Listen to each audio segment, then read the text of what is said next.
शंकर भगवान की जय। स्वागत है आप सबका। हमने इस चैनल की शुरुआत महामृत्युंजय के पाठ के साथ शुरू करी। उसी कड़ी में एक और कड़ी जोड़ते हैं, श्री शिव चालीसा।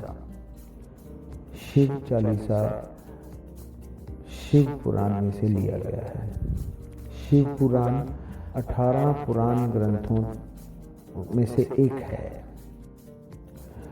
शिव पुराण महर्षि वेद व्यास जी ने लिखा। शिव चालीसा में 40 पंक्तियां हैं। ये सब पंक्तियां महादेव की स्तुति करती हैं। शिव चालीसा जीवन में एक सकारात्मकता लाता है, यानी कि पॉजिटिविटी लाता है। वैसे तो भगवान शंकर को प्रसन्न करना कोई मुश्किल कार्य नहीं है, इसीलिए उनको भोले बाबा कहा गया है। और अगर शिव चालीसा का पाठ सही विधि, सही तिथि और सही समय में किया जाए, 40 बार करने से ही सिद्ध हो जाता है। बहुत सारे लोग जो रोज सुबह शिव चालीसा का पाठ करते हैं, शिव चालीसा का हिंदी अनुवाद नहीं जानते हैं।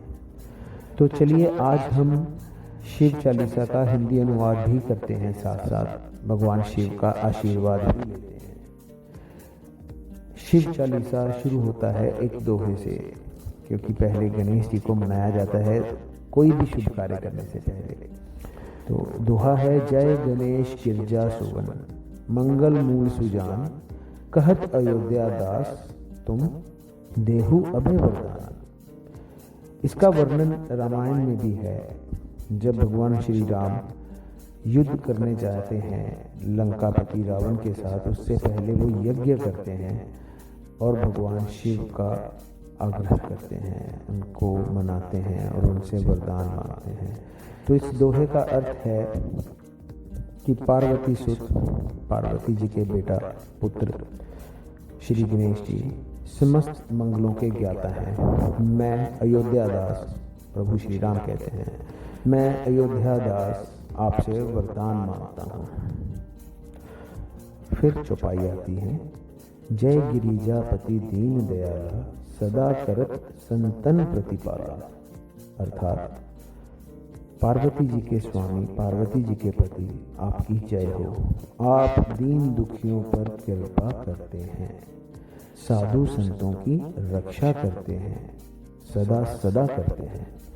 भाल चंद्रमा सोहत नीके, कानन कुंडल नागफनी के।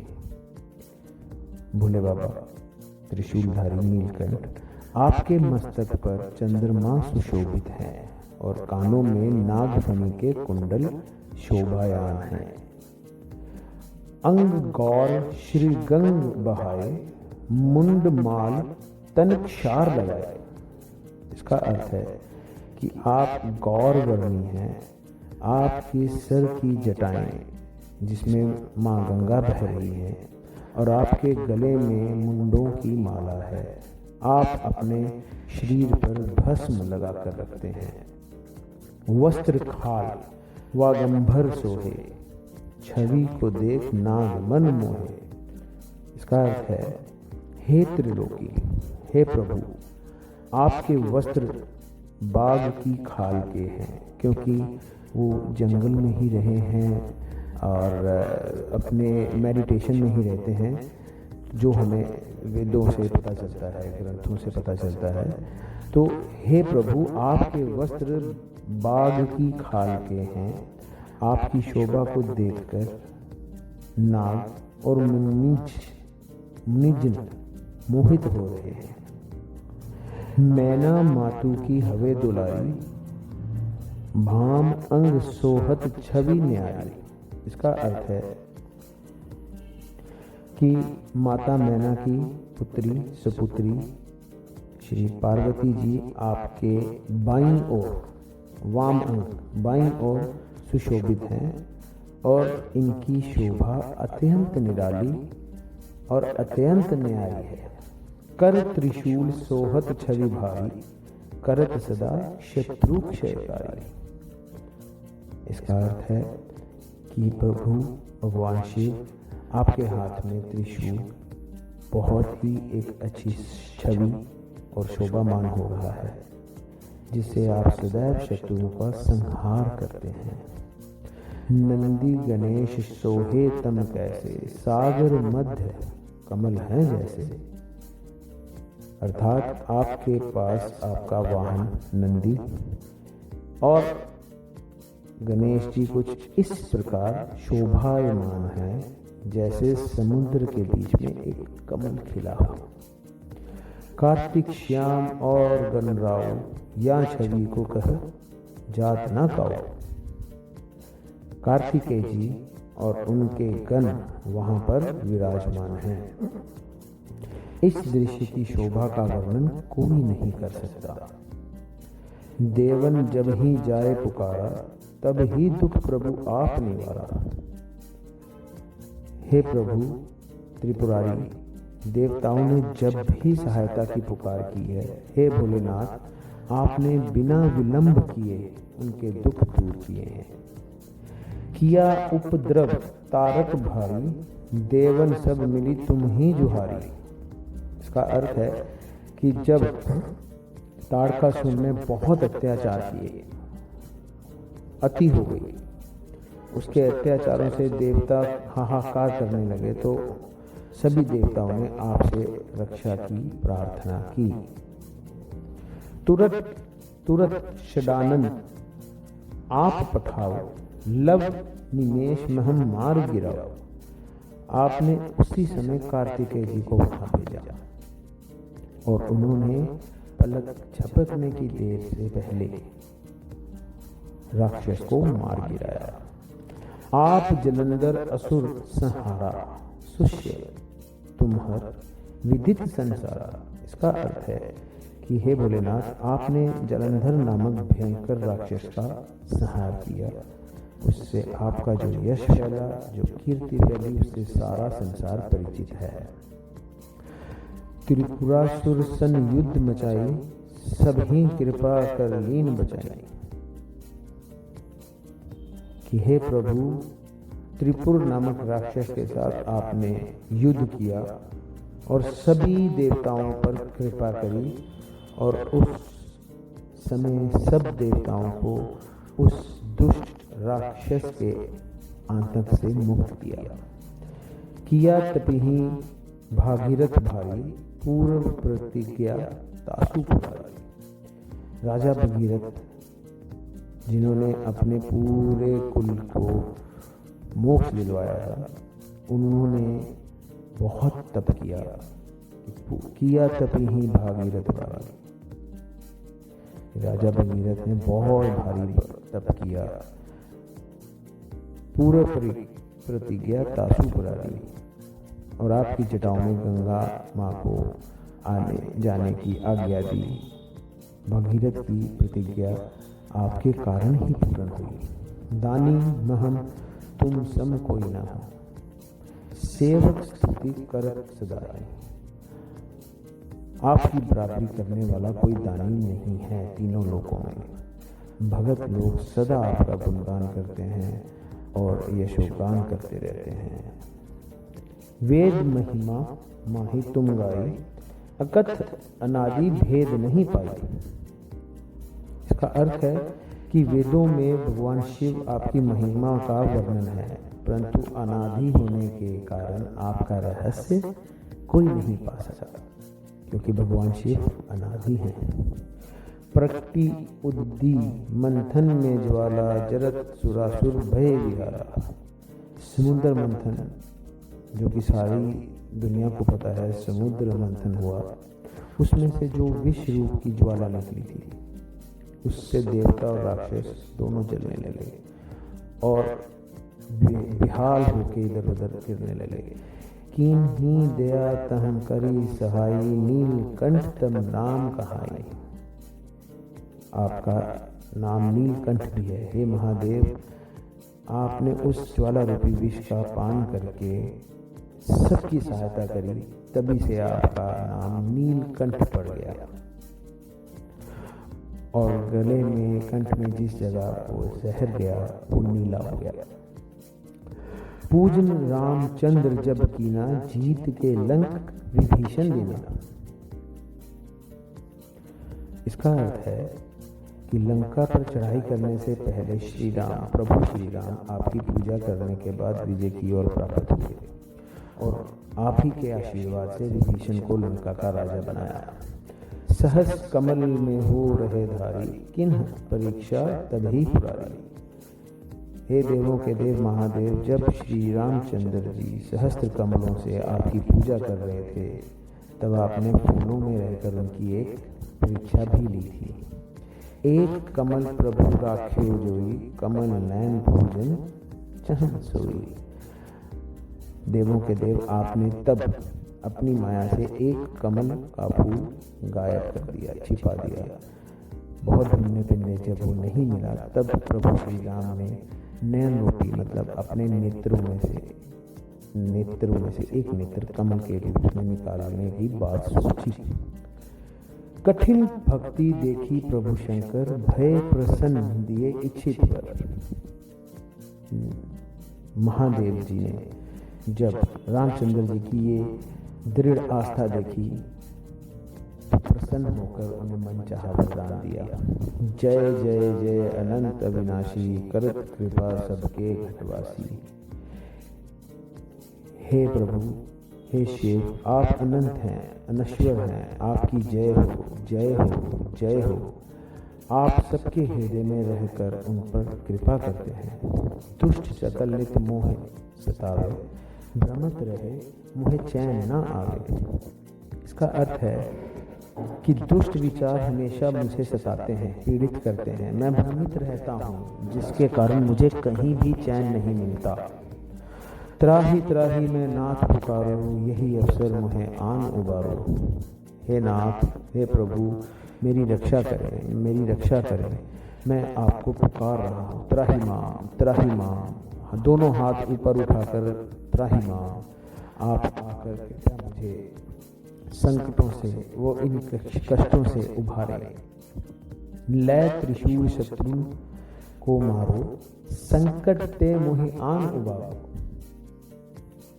हे प्रभु, पापों का संहार करने वाले अपने त्रिशूल से मेरे शत्रुओं को नष्ट करो, मेरा संकट दूर करो, मेरा उद्धार करके मुझे भवसागर से पार लगाओ। मात पिता भ्राता सब कोई, संकट में पूछत नहीं कोई। इस चौपाई का अर्थ है कि माता पिता भाई बंधु सब सुख के ही साथी हैं, दुख में कोई नहीं पूछता, संकट आने पे कोई नहीं पूछता। स्वामी एक है आस तुम्हारी, आए हरहु हम संकट भारी। हे स्वामी, हे प्रभु, मुझे तो केवल आपसे ही आशा है, आप पर ही विश्वास है। आप कृपया आएं और मेरा ये घोर संकट, ये कष्ट दूर करें। धन निर्धन को देत सदा ही, जो कोई जांचे सो फल पाही। इसका अर्थ है आप निर्धन को धन की सहायता सदा करते हैं। आपसे जिस फल की कामना की जाती है वही फल प्राप्त होता है। हे भोलेनाथ, जिस फल के हेतु आपका पाठ किया जाता है, आवाहन किया जाता है, आप वो फल जरूर देते हैं। स्तुति कहीं विधि करें तुम्हारी, शंभुनाथ अब चूक हमारी। अर्थात आपकी पूजा अर्चना कैसे की जाती है ये हमें नहीं मालूम, अतः हमारी जो भी भूल चूक हो जाए, कहीं कुछ पाठ करने में कोई शब्द गलत पड़ा जाए तो आप कृपया हमें क्षमा करें। शंकर हो संकट के नाशन, मंगल कारण विघ्न विनाशन। हे प्रभु दीनदयाल, हे भोलेनाथ, आप ही सब कष्टों को नष्ट करने वाले हैं, सभी शुभ कार्यों को कराने वाले भी आप हैं, सारी विघ्न बाधाओं को दूर करने वाले भी आप हैं, और आप ही हैं जो सबका कल्याण करते हैं। योगी यति मुनि ध्यान लगाएं, शारद नारद शीश नवाएं। अर्थात जितने भी योगी हैं, यति हैं, मुनि हैं, ऋषि हैं, वो सब आपका ध्यान करते हैं। नारद मुनि और देवी सरस्वती खुद। आपका नमन करते हैं, आपके चरणों में शीश झुकाते हैं। नमो नमो जय नमः शिवाय सुर ब्रह्माविक पार न पाए, अर्थात ओम नमः शिवाय इस पांचाक्षर मंत्र का जाप करके ब्रह्मा देवता ब्रह्मा आपकी महिमा का पार नहीं पा सके। आपकी महिमा हरि अंत हरि कथा अनंता, आप तो अनादि हैं, अनंत हैं, आपका पार स्वयं भगवान ब्रह्मा भी नहीं पा सके। जो ये पाठ करे मन लाई, ताकर होत है शंभु सहाय, अर्थात जो कोई भी मन और पूरी निष्ठा से शिव चालीसा का पाठ करता है, शंकर भगवान उसकी सहायता करते हैं, उसकी सभी इच्छाओं का पूर्ण करते हैं। ऋणिया जो कोई हो अधिकारी, पाठ करे सो पावन हारी। हे करुणा निधि, हे करुणा निधान, कर्ज के बोझ से दबा हुआ व्यक्ति आपके नाम का जाप करे तो वो ऋण मुक्त हो सकता है, सुख समृद्धि प्राप्त करता है। पुत्र होने पर इच्छा हुई, निश्चय शिव प्रसाद ते ही हुई। जो पुत्र की कामना करके, जिनके यहाँ पुत्र नहीं हो रहे, वो भक्त पूरी इच्छा, पूरी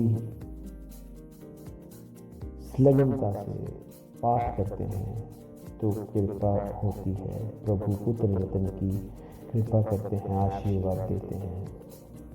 पंडित त्रयोदशी को लावे, ध्यान पूर्वक होम करावे। इसमें कहा गया है कि हर श्रद्धालु भगत प्रत्येक माह की त्रयोदशी तिथि को एक पंडित को घर बुलाएं और हवन करवाएं, पूजा करवाएं। ये बहुत जरूरी है। त्रयोदशी व्रत करे हमेशा, ताके तन नहीं रहे कलेशा। जो व्यक्ति, जो भक्त त्रयोदशी का व्रत करता है, उसके शरीर में कोई रोग नहीं रहता और किसी भी प्रकार का क्लेश मन में नहीं रहता, द्वेष मन में नहीं रहता। दीप धूप नैवेद्य चढ़ावे, शंकर सम्मुख पाठ सुनाए, कि भगवान के सामने आसन ग्रहण करके बैठ के दीप धूप नैवेद्य मतलब सोगी में ये भोग लगा कर पूजन करने से शिव जी की मूर्ति के सामने बैठ के और आंखें बंद करके श्रद्धा पूर्वक चालीसा का पाठ करना चाहिए। श्री शिव चालीसा का पाठ करने से कलेश खत्म होते हैं, शंकर भगवान खुश होते हैं। जन्म जन्म के पाप नसावे, अंत धाम शिवपुर में पावे। शिव चालीसा पढ़ने से जन्मों जन्मों के पाप नष्ट हो जाते हैं। राजा भगवत ने भी तो यही किया था। उन्होंने ये पाठ करके अपने पूरे कुल को मोक्ष दिलवाया था। तो जन्म जन्म के पाप नष्ट हो जाते हैं और अंत में मनुष्य शिवलोक में वास करता है, अर्थात मोक्ष की प्राप्ति होती है। कहें अयोध्या दास आस तुम्हारी, जानी सकल दुख हरहु हमारी। अयोध्या दास जी कहते हैं कि भगवान शंकर, भगवान भोलेनाथ, हमें आपसे ही आशा है, आप हमारी मनोकामनाएं पूर्ण करके हमें दुखों से मुक्त कराएं। यही हमारी आपके चरणों में विनती है। फिर एक दोहा है, नित्य नेम कर प्रात ही पाठ करो 40, तुम मेरी मनोकामना पूर्ण करो जगदीश। मकसद छठी हेमंत ऋतु, संवत 64 चांद, स्तुति चालीसा शिव ही पूर्ण कीन कल्याण। इस दोहे का अर्थ है कि शिव चालीसा का 40 बार प्रतिदिन पाठ करने से भगवान मनोकामना पूर्ण करते हैं। मृगशीर मास की छठी तिथि हेमंत ऋतु संवत 64 में यह चालीसा रूपी शिव स्तुति लोक कल्याण के लिए पूर्ण हुई है। अर्थात शिव चालीसा का पाठ अत्यंत लाभकारी अत्यंत परोपकारी, कष्टों को हरने वाला, सुख संपत्ति को बढ़ाने वाला, पुत्र रत्न की प्राप्ति करने वाला ये पाठ रोज करना चाहिए। मनवांछित फल की प्राप्ति करने के लिए शिव चालीसा का पाठ करना चाहिए। देवों के देव महादेव बहुत भोले हैं, बहुत जल्दी प्रसन्न हो जाते हैं, लेकिन सच्ची भक्ति से। तो आप सबसे मेरा ये आग्रह है कि रोज सुबह नित्य क्रमों से निवृत्त होने के बाद भगवान शिव को जल अर्पित करने के बाद उनके सम्मुख हाथ जोड़ करके बैठें और श्री शिव चालीसा का पाठ करें और भोले बाबा का आशीर्वाद लेके असीम सुखों की प्राप्ति करें। शंकर भगवान की जय।